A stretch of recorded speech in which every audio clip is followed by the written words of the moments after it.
Hey, welcome back to my YouTube channel. If you are new here, please subscribe to the channel to receive notifications whenever I upload a new video. If you have already subscribed, thanks for that. Don't forget to turn on the notification bell because there are a lot of important content coming up here. This video is very educative. Please share to your friends so that they can get the benefit of this video.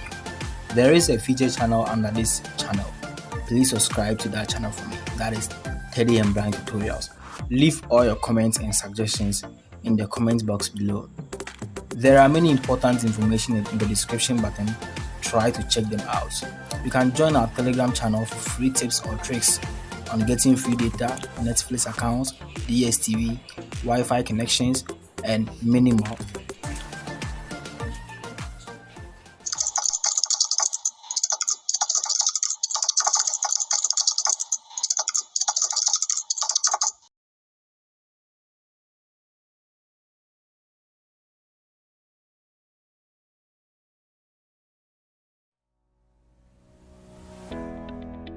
Hi there, you're welcome back once again, and today we will talk about one important thing which is rolling over the world, and it is things to consider when buying a used iPhone. So use this buying guide when looking for a used or refurbished iPhone. So the iPhone is a great device, but they are not cheap. They are ready to go on sale. So if you want to get an iPhone without paying full price, buying a used iPhone may be your best bet. While a used iPhone can be a good deal, here are some 9 things you need to check before buying, along with some suggestions for where to find a bargain. Someone may ask, are used iPhone good and reliable? You may have some concern about buying a used or refurbished iPhone. It is very reasonable to wonder whether a used iPhone is good and reliable as a new model. The answer is, it depends on where you are buying the phone. If you are buying from an established, reputable, and well-trained source, think Apple and phone companies, you can assume that a refurbished iPhone is a good iPhone. Be more skeptical of less reputable sellers.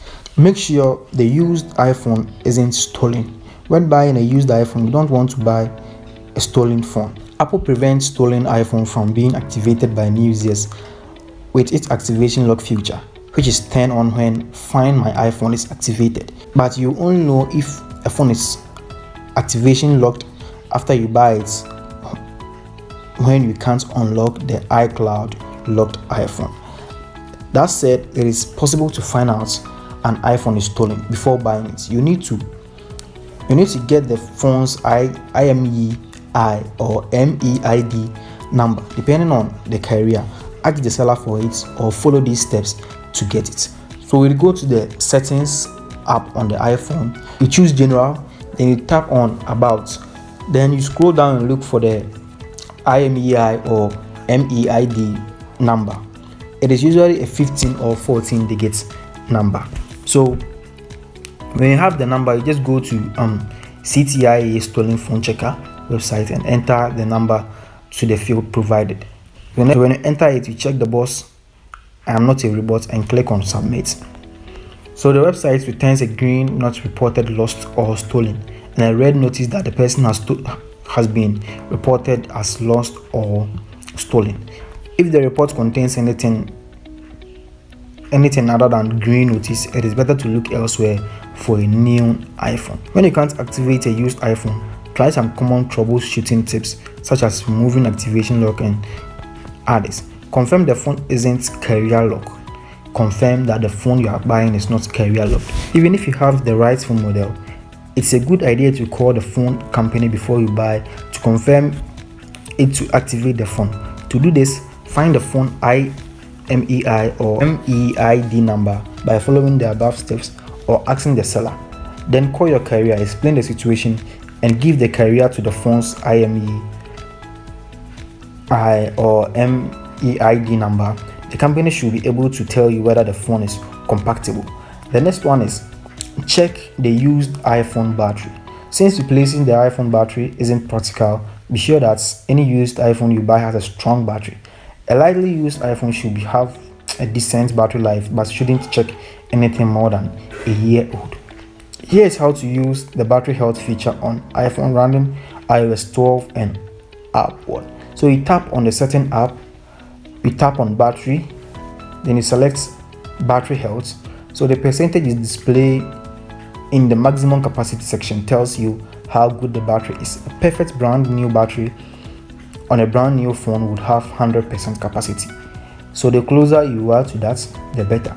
Apple installs new battery to their iPhones for a reasonable price, so you can't get reliable information on the condition. Go to apple.com for a price on replacing the battery before you buy. The next one is for you to check for other hardware damage. Every iPhone has a normal wear and tear, such as dents or scratches on the front side and back. However, significant scratches on the screen, problem with the Touch ID, Face ID or 3D Touch Center, scratches on the camera lens, or other hardware damages can be big problem. Ask to inspect the phone in the person if possible. Check the phone's moisture sensor to see if the phone has even gotten wet. Test the camera, buttons and other hardware. If inspecting the phone isn't possible, buy a reputable established seller who stands behind their products. The next one is for you to choose the right storage capacity. While the allure of a low price is strong, remember that used iPhone usually aren't the latest model and often have less storage space than current model. The current top of the line iPhone offer up to 512 gig of storage for your music, photos, app and other data. Some models available for low prices have as little as 16 gig. That's a huge difference.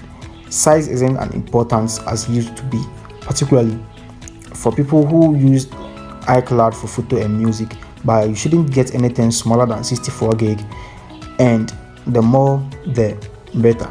The next one is for you to assess features and price. Be sure you know what features you are sacrificing when buying a used iPhone. Most likely you are buying at least one generation behind the current model. That's a refurbished iPhone, could be $100 or cheaper. That's fine, and it's a smarter way to save money. Just make sure that you know the features and model that you are considering doesn't have, and that you are okay without them. To ensure to know everything about the phone model you are considering, compare iPhone model features and make sure your device can do what you expect. If you can get a warranty. If you can get a refurbished iPhone with a warranty, do it. The most reputable sellers behind their products. A phone that's had a previous repair won't necessarily be trouble in the future, but it might, so a warranty is a smart move. Be very sure to familiarize yourself with the standard iPhone warranty and everything Apple Care entails, so you are ready to get iPhone repaired if it's damaged. The next one is to where to buy a used or refurbished iPhone. If a used iPhone is suitable for you, you need to decide where to pick up your new toy. Some good options for finding lower cost refurbished iPhone include 1. Apple. See, Apple sells refurbished products on its website. While it doesn't always have iPhones, the selection changes daily, so it's worth checking. The experts repair Apple's refurbished iPhone with Apple parts, so they come with some year warranty as new iPhones. The next one is phone companies. Most of the major phone companies selling new iPhones also sell used or refurbished ones traded in during upgrade or returned for repair. The next one is used resellers. Go to companies like Gazelle to buy and sell used iPhone, often with attractive prices, quality guarantees and protection plan. The next one is eBay. eBay is a hotbed for online bargains, but buyer beware. A scammer can stick you with a broken iPhone or a phone that doesn't have the specs you thought you were getting. Try to stick with reputable high rated sellers.